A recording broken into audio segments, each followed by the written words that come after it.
어린이 주일 말씀 선포 사역을 시작함에 있어서 잠깐 생각하는 시간을 가짐으로 하나님 말씀을 여러분들에게 선포하려고 합니다. 두 가지를 질문 드리겠습니다. 부모란 무엇입니까? 부모에게 자녀란 무엇입니까? 제가 드린 질문에 대해서 여러분들께서는 각자 나름의 대답을 가지고 있으실 것입니다. 각자가 가진 대답이 모두 옳을 수 있고 모두 틀릴 수 있고 부분적으로 옳을 수 있고 부분적으로 틀릴 수 있습니다.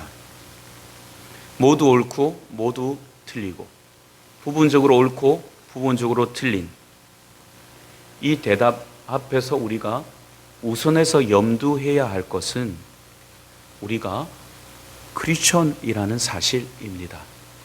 따라서 우리가 가진 대답의 옳고 그름의 여부와 부분적으로 옳고 부분적으로 틀린 것에 관한 여부보다 더 우선하고 더 중요한 것, 거기서 따라서 우리가 고집을 내세우고 그것을 주장할 것이 아니라 우리는 하나님의 진리의 말씀 앞에 우리는 의탁하고 진리의 말씀을 따르기로 작정한 사람들이기 때문에 우리의 가치 기준이 아니라 하나님이 무엇을 말씀하시는지를 우리는 먼저 주목해야 되고 그 말씀이 진리에 따라 선언하고 선포하면 우리는 그 말씀을 수용하고 따라야 한다는 사실입니다.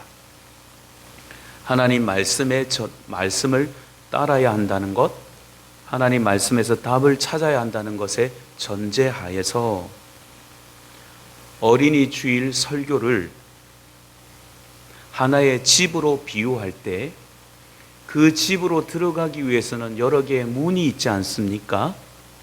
그 문을 열고 들어가서 우리는 오늘 우리가 다루고자 하는 핵심의 진리에 도달해야 하는데 그 도달하기 위해서 우리는 몇 가지 문을 열고 들어가야 되는데 첫 번째 우리가 직면하고 열고 들어가야 될 질문이 제가 드렸던 첫 번째 질문이 바로 그 문입니다. 기억하십니까? 제가 첫 번째로 여러분들에게 질문을 드렸습니다. 무엇을 말입니까? 부모는 누구인가입니다. 자녀 교육을 논함에 있어서 보통의 모든 사람들은 자녀가 무엇이다 라고 이야기를 먼저 하는 것으로 시작합니다만은 저는 여러분들에게 자녀 교육을 논하기에 앞서서 더 중요한 것은 부모가 누구인지를 아는 것이야말로 진정한 자녀 교육의 출발점이라고 생각을 합니다. 부모는 누구입니까? 이것을 모르고서야 부모는 자녀를 양육할 수가 없겠지요. 부모인 사람이 부모 자신이 누구인지 모르면서 부모의 노릇을 한다는 것이야말로 보지 못하는 사람이 코끼리를 다리를 만지고 코끼리를 설명하는 것과 다르지 않겠습니까? 여러분 누구입니까? 부모는 누구입니까? 말씀을 드려보겠습니다. 인간은 누구나 할 것 없이 존귀한 하나님의 형상으로 지음받은 존재입니다. 존귀한 하나님의 형상으로 지음받은 인간이 죄를 짓는 순간 존귀한 가치를 상실하고 영원한 저주를 받은 천하디천한 존재로 바뀌어 버렸습니다. 신분이 말이죠. 하나님께서는 인간을 그 죄의 비참의 상태에 내버려 두시지 않기 위해서 원래 존귀한 가치로서의 회복을 위해서 회복을 시키는 거대한 프로젝트를 준비하셨는데 그것이 바로 주 예수 그리스도를 우리 위에 대속의 죽음을 당하게 하심으로 우리를 원래 존귀한 존재의 신분으로서 회복시키시려는 계획을 세우셨습니다. 저주로 인해서 죄의 비참에 머물다가 영원한 사망을 맞을 인간을 존귀한 형상으로 회복시켜 주시기 위해 예수께서 우리를 위해 대신 죽어 주셨습니다. 결과로 그 죽음을 믿는 사람들은 원래 존귀한 신분으로 회복되었습니다. 다만 이 회복은 조금 전에 제가 말씀드린 두 단락에 나오는 내용들을 믿는다는 것을 전제하고 그 믿음을 전제로 했을 때 특별하고 한정적으로 임하는 은혜입니다. 아무리 이 은혜가 고귀하고 고결하고 크고 높다 한들 이것을 믿지 않는 자들에게는 주어지지 않는 특별하고 한정적인 은혜라는 것이 구속의 은혜의 비밀이기도 합니다. 여러분, 예수 믿는 여러분들이시니까 여러분들은 누구이신지 아셔야 합니다. 여러분들은 예수 믿음으로 부모님들은 회복된 존귀한 하나님의 자녀라는 사실입니다. 자신의 정체성과 자기의 아이덴티티가 명확하지 않은 사람들은 왜곡된 삶을 살 수밖에 없습니다. 이게 문제입니다. 자신이 얼마나 존귀한 존재인지, 자신의 가치가 회복된 존재인지를 모르는 크리스천, 모르는 부모처럼 불행한 사람들은 없습니다. 이런 존재들이 어떤 삶의 양태를 취하는 줄 아십니까?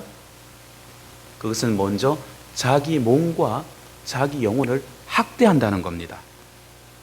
어떻게 학대할까요? 사람들이 예수 믿으면서도 복음의 본질적인 가치를 깨닫고 하나님의 자녀가 되어 존귀한 형상을 회복했음에도 불구하고 이들이 쫓아가는 게 뭔지 아십니까? 오직 돈밖에 없습니다. 오직 건강밖에 없습니다. 오직 명예밖에 없습니다. 오직 학벌밖에 없습니다. 집안의 병행입니다. 이거는 자기 학대입니다. 자기 영혼에 대한 학대이고요.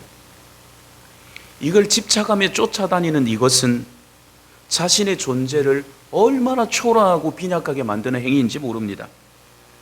과정에서 사람들은 즐거운 놀이에 빠집니다. 술이나 약물 중독에 취합니다. 어떤 이들은 운동이나 취미에 중독되는 사람도 있습니다. 성적으로 타락하는 이들이 있습니다. 폭력을 일삼는 이들이 있습니다. 불같이 화를 내는 것으로 자기의 영혼과 자기의 몸을 상하게 하는 이들도 있습니다. 고결하고 존귀한 하나님의 형상, 그 형상을 회복시키기 위해서 존귀한 예수님이 자기를 위해 죽어주셔서 구원해 주셨건만 그가 하는 말이 겨우 이 말입니다. 그렇게 조금 전에 말씀드린 것처럼 의미 없게 열심히 살아가면서 인생들이 하는 이런 말이 있습니다.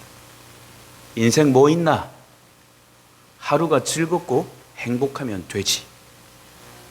여러분, 자기가 자기 인생을 망치는 말을 선언하면서도 자기가 무슨 말을 하고 자기 인생에 대해서 얼마나 폭력적인 행위들을 하는지 깨닫지를 못하는 거예요. 누가? 크리스천이. 저는 난크리스천들에 대해서 말하는 것이 아닙니다. 크리스천이라는 사람들이 복음의 핵심의 진리의 가치를 모르고 한다는 말이 인생 뭐 있나? 하루 즐기면 되지. 여러분, 인생 뭐 있나? 하루 즐기면 되지. 부어라 마셔라. 이거는 세상을 탐닉하는 사람들, 세상을 탐닉에 빠져있는 사람들이나 하는 말이지 예수 믿는 사람들이 할 수 있는 말이 아니고 했어도 되는 말이 아닙니다. 그런 말을 하는 사람은, 그런 말을 하는 크리스천은 아직도 자기가 얼마나 존귀한 가치인지, 자기를 위해서 예수 그리스도가 얼마나 고귀한 희생을 했는지를 모르는 사람들이란 말입니다. 그래서 안타까운 것이죠. 진리를 논하고 진리 안에 거하겠다고, 진리 때문에 자기 영혼이 구원받았다고 확신하는 사람들이 어떻게 진리와 대치되는 삶, 진리와 상관없는 삶을 살 수 있단 말입니까? 이건 아직도 영적인 눈이 열리지 못해서 영적인 세계를 보지 못하는 사람들의 고백일 수밖에 없습니다. 여러분, 기억하십시오. 복음의 사람은, 진리를 깨닫는 사람은 단 한순간도 막 살 수 없습니다. 막 살지 않습니다. 죽는 순간까지 하나님의 말씀에 고귀한 영광에 붙잡혀서 고결하고 정결하고 순결하고 기품 있고 가치 있는 삶을 살 수밖에 없습니다. 그렇게 살다가 그 영혼을 마지막 날 하나님 품에 의탁하는 것입니다. 진리를 아는 사람이 어떻게 인생을 막 살 수 있단 말입니까? 진리를 아는 사람, 존귀한 형상을 회복한 사람은 자신을 귀히 여깁니다. 자신을 귀히 여기기 때문에 타인을 존귀하게 여길 수밖에 없습니다. 사도 바울을 보십시오.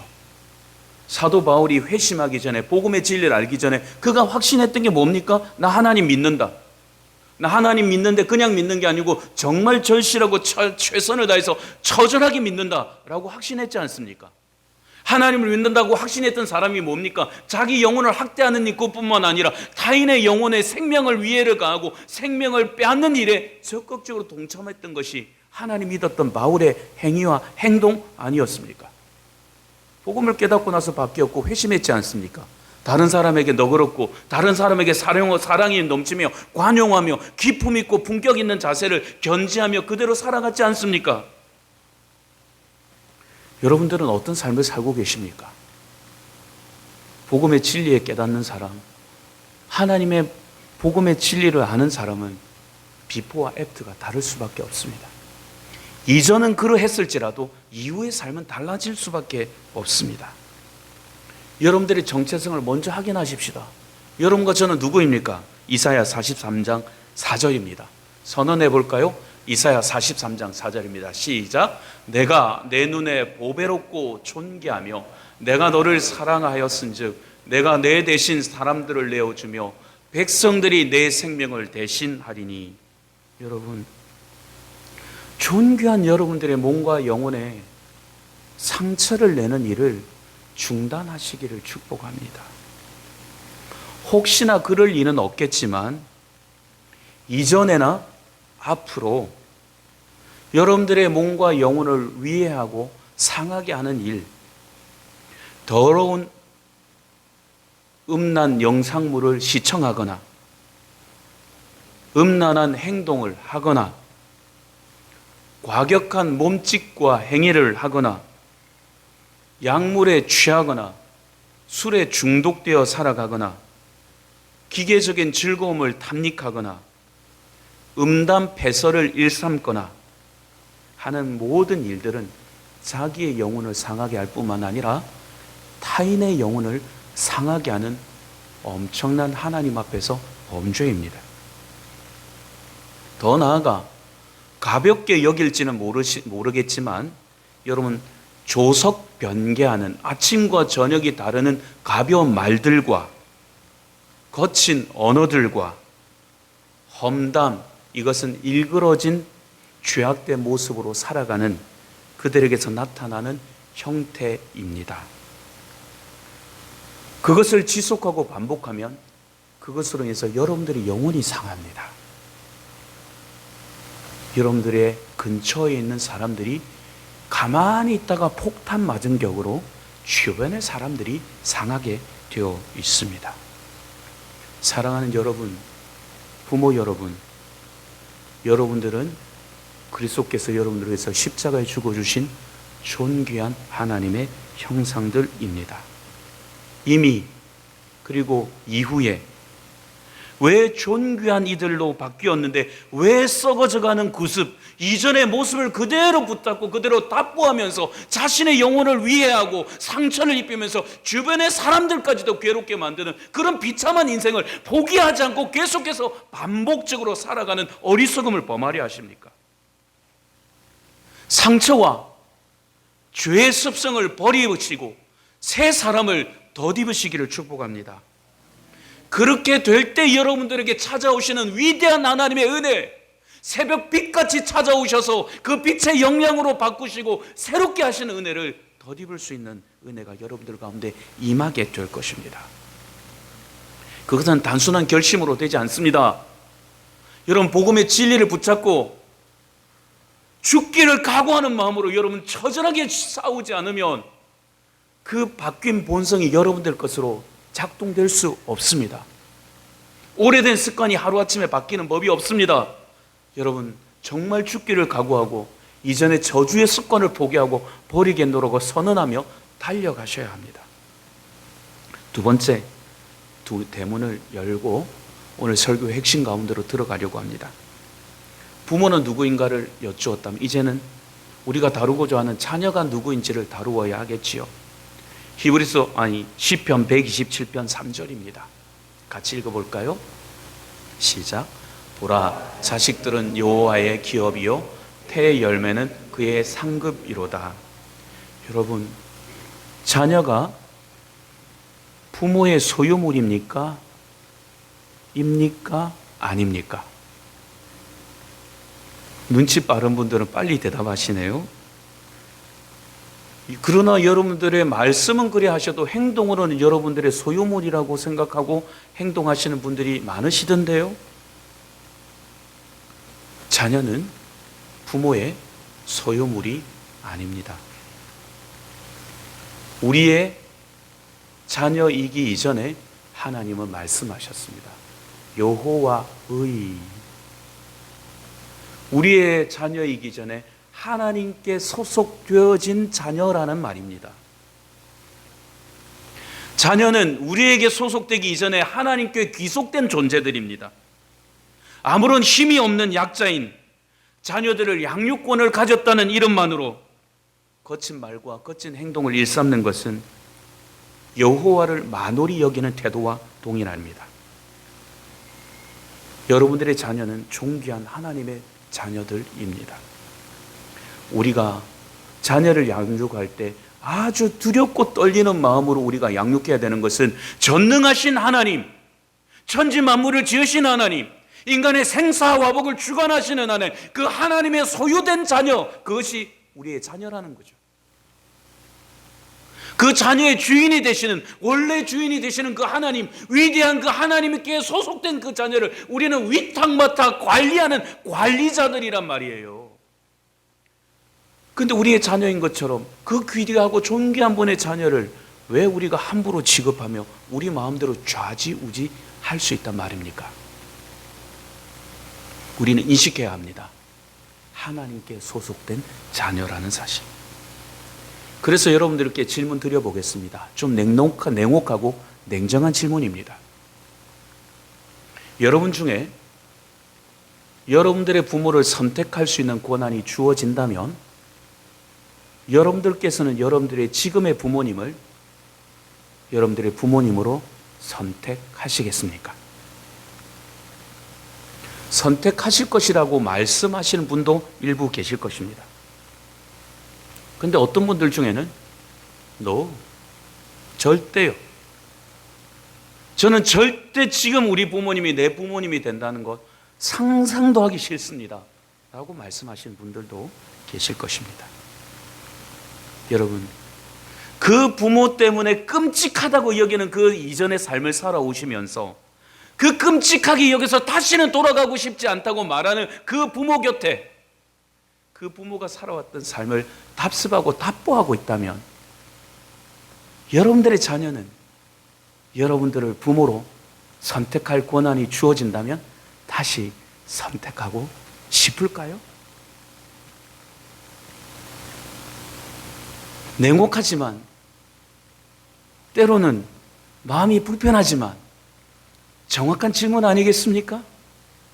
나는 내 부모를 선택하지 않을 것이라고 말하면서 자기는 그 삶을 답보하고 있으면서 여러분들의 자녀가 여러분들을 부모로 선택하실 것이라는 자신할 수 있습니까? 문제의 키워드가 뭡니까? 왜 선택하지 않고 왜 선택할까요? 부모답기 때문에 선택하는 거고 부모답지 않기 때문에 선택하려 하지 않는 건 아니겠습니까? 그렇다면 우리는 우리 자녀들에게만큼은 과거의 저주와 과거의 상처를 물려주는 사람이 아니라 새로운 인생 가운데 그들이 고결하고 가치 있고 존귀하고 자신만만하게 살아갈 수 있도록 새롭게 바뀌어진 가치관을 우리는 적어도 유산으로 물려줘서 내 부모를 다시 나는 어떤 일이 있어도 선택하겠노라고 말할 수 있는 자녀들에게 축복을 주는 것, 우리가 살아내야 될 미션 아닐까요? 사춘기의 자녀들이 왜 겉돌기 시작할까요? 언제부터 겉돌기 시작할까요? 여러 가지 다양한 이유들이 있겠습니다만은 그것은 오래전 갑자기 시작된 것이 아니라 아주 오랜 시간 동안 지속되고 반복되는 것들입니다. 어린아이들이 왜 여러분들이 잘못 사셔도 가만히 있는 줄 아십니까? 다른 게 아닙니다. 힘이 없어서 가만히 있는 겁니다. 자기 결정권을 가질 수 있는 힘이 없어서 웅크리고 있는 겁니다. 그런데 사춘기를 지나면 힘이 생기고 자기 결정권이 생기니까 그때부터 힘이 있으니까 반항을 하는 거예요. 당신이 잘못 살았기 때문에 내가 지금 상처받았노라고 반항하면서 여러분들에게 책망하고 있는 거예요. 누가? 여러분들의 자녀들이. 사랑하고 존경하는 성도교회 성도 여러분, 여러분들이 지금 꾸려가고 있는 가정은 홈입니까? 아니면 하우스입니까? 홈이라는 것은 내용적인 측면이고 하우스는 껍데기를 이야기하는 겁니다. 잠언 17장 1절입니다. 같이 읽습니다. 마른 떡 한 조각만 있고도 화목하는 것이 제육이 집에 가득하고도 다투는 것보다 나으니라. 여러분, 부모들 중에서 부양의 의무를 다하는 것으로 부모의 역할을 다했다고 생각하는 분들이 계십니다. 부양하고 있다는 권력을 앞세워서 집안 안에서 거칠고 혐오스러운 말, 사나운 행위와 말들, 폭력을 다 보여주면서 엄마 아버지가 월급 가지고 생활하게 하고 주거 환경을 유지하게 한다는 것만으로, 밥 해주기 때문에, 먹여주고 재워주기 때문에, 입혀주고 용돈 주기 때문에 자녀 앞에서 했던 모든 행동들, 모진 행동들이 상쇄될 수 있다고 생각하면서 그렇게 마음대로 행동한다면 그것이야말로 참 가슴 아픈 일입니다. 여러분, 가정에서 부모가 잦은 폭언이나 폭행을 보여주거나 매 순간 넘쳐나는 잔소리를 일삼으면 자녀들은 공포심과 수치심을 느끼고 불안을 느끼고 분노를 느끼게 됩니다. 여러분, 그게 바로 지옥 아니겠습니까?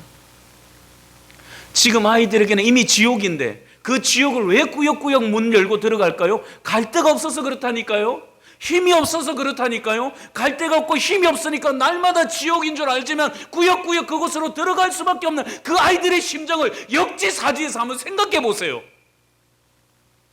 불쌍하지 않아요? 이미 집안이 지옥이에요. 근데 그 지옥을 들어갈 수밖에 없어요. 선택지가 없어서. 그 아이들이 여러분들이라면, 여러분들이 지금 그 아이들의 시절을 산다면 얼마나 괴롭고 힘들고 마음이 아프겠습니까? 혹시나 과거에 어떤 경로로 받았던 상처 때문에 그렇다면 심정적으로 충분히 이해는 됩니다. 하지만 왜 여러분들이 받았던 상처를 여러분들의 자녀이라는 이유만으로 또다시 여러분들의 자녀는 받아야 합니까? 여러분들이 삶을 살아가실 때 감정이 조금 격하거나 마음의 분노가 조절이 잘 안 되시는 분들, 사람의 감정이 욱하면 정신 전문가들은 이렇게 말합니다. 마음이 분노가 치밀어올 때 뇌 세포 중에 도파민이라는 물질이 이렇게 생성이 되는데 그 도파민이 수치 6을 이상 지나게 되면 굉장히 분노 상태에서 큰 소리를 지르게 된다고 합니다.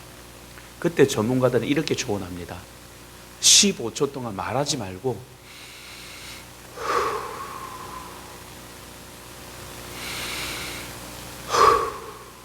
이거 15초 동안 하면 분노가 많이 가라앉는답니다. 한번 해볼까요?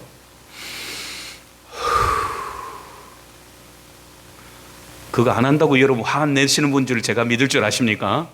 해보세요. 해보시고 성질 나거든, 운전하다가도 성질 나거든,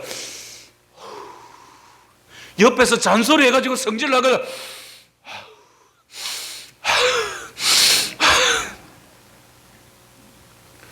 그러면 분노가 좀 사그라든답니다. 아이고, 그거 했더니 어지럽네요. 이 답은 아닌 것 같습니다. 너무 많이 하니까 어지럽네요. 운전하다 어지럽으면 안 되니까.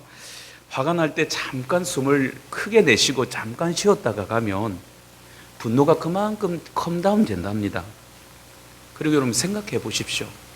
지금 이 분노를 쏟고 나면 그 사람 마음이 상해서 내 아군이 적군으로 돌아서면 어떡하려고 하십니까?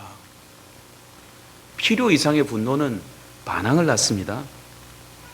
여담입니다만은 제 어머니를 욕하고 싶은 마음이 없는데 어릴 때 지금 기억을 더듬어 보면 제 막내만 할 땐가 또 어릴 땐가 그날도 제 아버님 때문에 어머니가 화가 잔뜩 나셨어요. 제가 볼 때는 그 정도로 화를 내실 일은 아닌데 저에게 엉뚱한 데서 한강에서 뺨 맞고 저한테 하프를 하시는데 너무 화가 나시는지 저를 종아리 끄드러 하시더니 회초리를 몇 개 가지고 있었더니 사정없이 두들기기 시작하는, 저는 억울한 거니까 잘못했다고 말하기 싫은 거예요.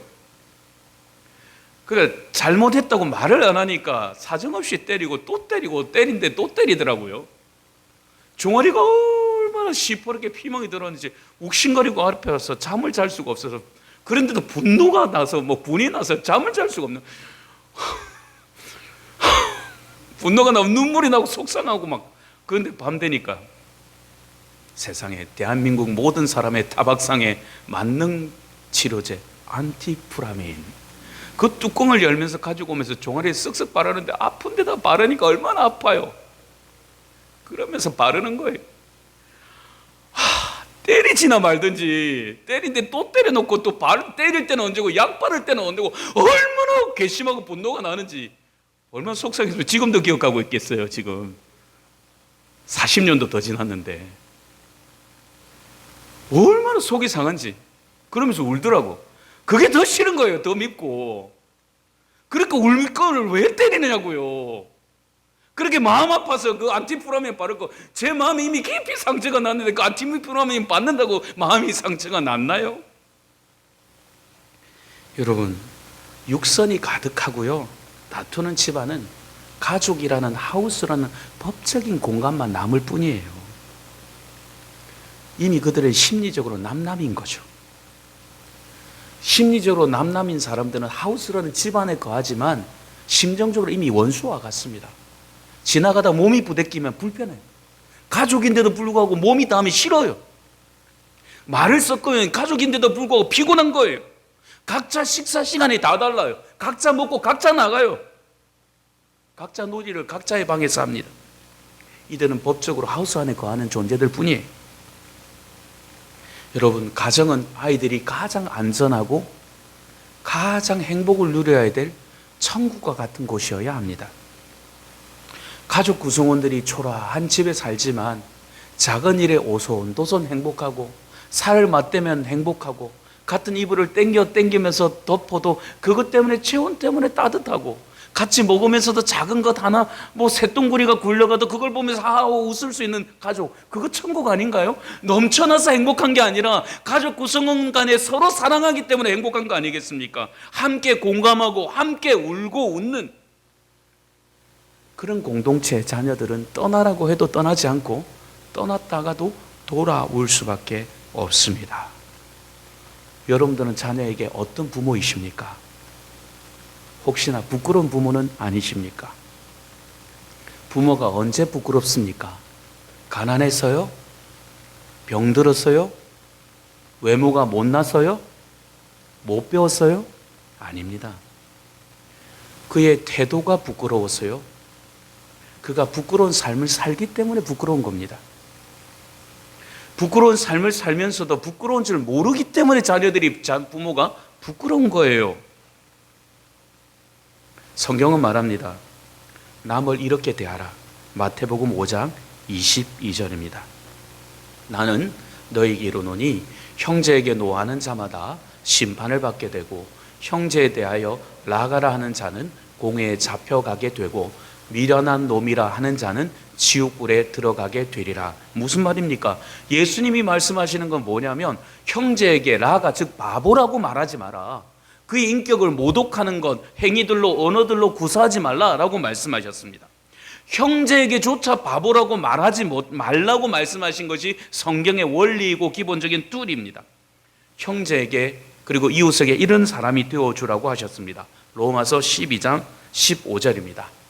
즐거워하는 자들과 함께 즐거워하고 우는 자들과 함께 울라. 이웃에 대한 태도가 이뤄야 된답니다. 즐거워하는 자들을 축하해주고 함께 즐거워하고, 슬픔을 당하는 자들을 보듬어주고 위로해주랍니다. 아니, 생면부지의 남에게조차도 이렇게 해야 된다면 하물며 여러분들의 자녀에게 이런 친절은, 이런 행동은 기본 중에 기본 아니겠습니까? 왜 자녀들에게 막말합니까? 무슨 자격으로 여러분들의 자녀들에게 욕지거리를 그렇게 일삼으십니까? 왜 거친 말로 그렇게 자녀들의 심령을 상하게 하십니까? 여러분, 자녀들을 여러분들의 것으로 생각하지 말고 하나님의 존귀한, 하나님이 보내신 귀한 선물들임을 자각하시기를 바랍니다. 세 번째 관문을 열려고 합니다. 어떻게? 이제 저와 여러분들은 미션이 주어졌습니다. 사랑하는 존귀한 자녀들에게 이렇게 대우해야 합니다. 자녀를 노엽게 하지 말아야 합니다. 주의 교훈과 훈계로 양육해야 합니다. 노엽게 하지 말라 합니다. 말이나 행동 때문에 자녀 열받게 하지 말라 말입니다. 수치심으로 반항하지 말게 하라 말입니다. 상처 주는 말 하지 마시라는 겁니다. 여러분, 열받게 하면 아무리 좋은 천사의 말도 못 껴들지 않습니다. 제가 왜 여러분들과 안 싸우는 줄 아십니까? 제가 왜 여러분들에게 모든 것을 양보하려고 하는 줄 아십니까? 왜냐하면 목사와 성도 간에 갈등이 생기고 싸우고 나면 목사가 아무리 설교를 모든 사람들이 듣고 좋은 설교라고 말할 수 있는 설교도 싸운 사람한테는 그 설교가 안 들리는 법입니다. 목사와 관계가 나빠지고 나면 목사가 아무리 천사의 말을 해도 여러분들이 귀는 닫고 마음은 닫혀서 하나의 말씀도 들리지 않는 거예요. 그러면서 하는 말이 뭔지 아세요? 비꼬면서 말은 잘하네. 제가 천사의 말을 해도 설교를 들리지 않는데 무슨 설교를 할 수가 있겠습니까? 목사가 부족해도 모자라도 관계가 좋으면 그 설교가 먹혀든다니까요.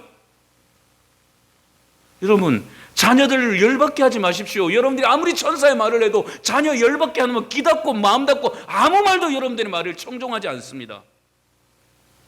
자녀들 앞에서 여러분들이 폭력을 일삼고 외도를 일삼고 알코올 중독에 빠져 있고 가정폭력, 잔소리, 지나친 잔소리, 귀에서 피가 날 정도, 요즘 아이들의 말로 귀에서 피가 날 정도로 잔소리를 해대면서 화를 그렇게 북돋아 놓고 그 행위는 자녀들이 잘못된 길로 가도 된다고 박수치는 것과 똑같습니다. 격려하는 것과 똑같습니다. 말로는 바른 길로 가라고 하면서 자기는 바람풍 해놓고 자녀 보고는 바람풍하라고 이야기를 하고 자기는 엉뚱한 길로 가면서 자기가 그렇게 살아가는 건 자녀한테 너도 나쁜 길로 가도 된다라고 박수치는 것과 똑같은 거예요. 여러분, 심각한 말입니다. 기억하십시오. 인간은 동물 중에서 유일하게 남을 미워하며 받았던 상처를 기억했다가 되갚는다. 무섭지 않습니까? 인간은 받았던 상처를 기억했다가 되갚는데요. 여러분들의 자녀가 여러분들이 준 상처를 기억했다가 되갚는 날이 온다고 하면 무섭지 않습니까? 갇힌 공간에서 여러분 시동을 걸어놓고 악셀레이터를 밟아 보십시오. 공회전하는 속에서 악셀레이터를 밟으면 밟을수록 죽음의 가스인 이산화탄소가 더 많이 배출되지 않습니까? 그것처럼 여러분들이 가정에서 일삼는 잔소리와 폭력적인 행위들과 그 모든 것들은 지금 갇힌 공간에서 악셀레이터를 밟아가지고 이산화탄소, 죽음의 산소를 가정가정마다 가득가득 채우는 행위와 똑같은 거예요. 여러분, 자녀들에게 잔소리해서 바뀌지 않으면 좀 전략을 바꿔보십시오. 여러분, 왜 백날 전략이 똑같습니까? 하다못해 물건을 하나를 팔았을 때 내가 팔려고 해도 안 팔리면 다른 방법을 취해보는 것이 상식인데 잔소리해도 안 바뀌면 잔소리하지 말고 다른 방법을 바꿔야 될 거 아닙니까? 그런데 잔소리 또 하고 또 하면서 열받아가지고 또 한다는 거예요. 내 말 안 먹거든다고 소리 지르면서. 여러분, 그런 어리석은 일들이 어디 있습니까? 안 바뀌면 전략을 바꿔서 승부를 다시 가야죠. 여러분, 자녀들 열받게 하지 마십시오. 그 영혼의 상처가 깊어져서 영혼이 핍절합니다. 그리고 더 나아가 왜 자녀를 열받게 하면 안 되는 줄 아십니까? 에베소서 4장 27절입니다. 마귀에게 틈을 주지 말라. 여러분들이 열받게 하면 자녀들이 믿음에서 떠나요. 여러분들이 자녀를 열받게 하면 여러분들의 자녀가 엇나간 길로 간다니까요. 그 속에 마귀가 짠하고 들어와서 그 자녀들의 영혼을 갉아먹고 엉뚱한 길로 가도록 계속해서 여러분들이 이끌어 간다니까요.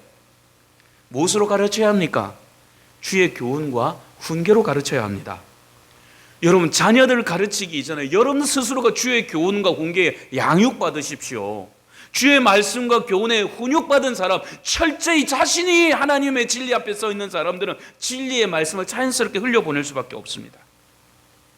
믿음의 명목안을 가만히 보면 다른 게 있습니다. 부모가 교육을 많이 받았으나 탁월해서가 아닙니다. 하나님을 사랑하기에 하나님의 마음으로 자녀들을 사랑합니다. 하나님의 마음으로 자녀들을 섬깁니다. 비록 가진 돈이 많이 없어서 소고기나 좋은 건 먹이지 못하더라도 그가 할 수 있는 정성껏 최선을 다하고 그가 할 수 있는 사랑으로 먹이고 입히면 기운 옷이라도 그 자녀들은 상처받지 않습니다. 내가 그 아이들을 채워줄 수 없어서 하나님께 맡기고 새벽마다 울면서 무릎 꿇어서 내 자녀들의 인생을 책임져 달라고 하나님께 의탁하면 그 자녀들이 어긋난 길로, 잘못된 길로 가는 법 없으며 잘 되지 않는 법 없습니다. 왜? 성공할 수 있는 방법을 놔두고 왜 여러분들은 자꾸 여러분들의 자녀들을 멸망의 길로 이끌고 계십니까? 여러분, 예수님이 아이를 대하는 방식을 보십시오. 자녀들을 온순함과 위로와 따스함으로, 온화함으로 대하지 않습니까? 마태복음 19장 13절과 14절을 읽으면서 말씀을 마무리하겠습니다. 그때에 사람들이 예수께서 안수하시고 기도해 주심을 바라고 어린아이들을 데리고 오매 제자들이 꾸짖거늘 예수께서 이르시되 어린아이들을 용납하고 내게 오는 것을 금하지 말라. 천국이 이런 사람들의 것이니라 하시고. 사랑하는 믿음의 동력자이자 부모 여러분, 하나님께서 주신 우리에게 그 아름다운 가정 지켜야 하지 않겠습니까? 그 가정 안에서 우리에게 사랑의 결실로 나타난 자녀들, 이왕이면 사랑으로 보듬고 아름답게 양육해서 이 시대에도 당당하고 하나님 보시기에도 아름다운 인격과 삶을 갖춘 자녀들로 양육해내야 되지 않겠습니까? 그러려면 여러분들의 피와 땀과 눈물이 필요합니다. 여러분들이 누구이신지 다시 한번 깨달으시고 여러분들의 자녀를 부끄럽게 만들고 여러분들의 자녀를 화나게 만들며 여러분들의 자녀들에게 상처를 주는 행위들을 오늘 이 시간 이후로 중단하십시오. 그리고 지금까지 선하고 바르게 살아오셨다면 지금보다 또 내일이 더 나은 부모들로 나아갈 수 있도록 말씀 앞에서 지금 이만하면 됐다라고 제발 말씀하지 마시고 무덤에 들어가는 순간까지 우리는 날마다 변화되고 날마다 그리스도를 닮아서 더 좋은 부모가 되기 위해서 발버둥 쳐야 된다는 사실을 우리는 자각하면서 오늘보다 내일, 내일보다 모레가 더 나은 하나님의 사람으로 서서 하우스라는 법적 공동체를 만드는 자들이 아니라 자녀들이 천국을 누릴 수 있는 홈을 만들어가는 저와 여러분들 되시기를 축복합니다.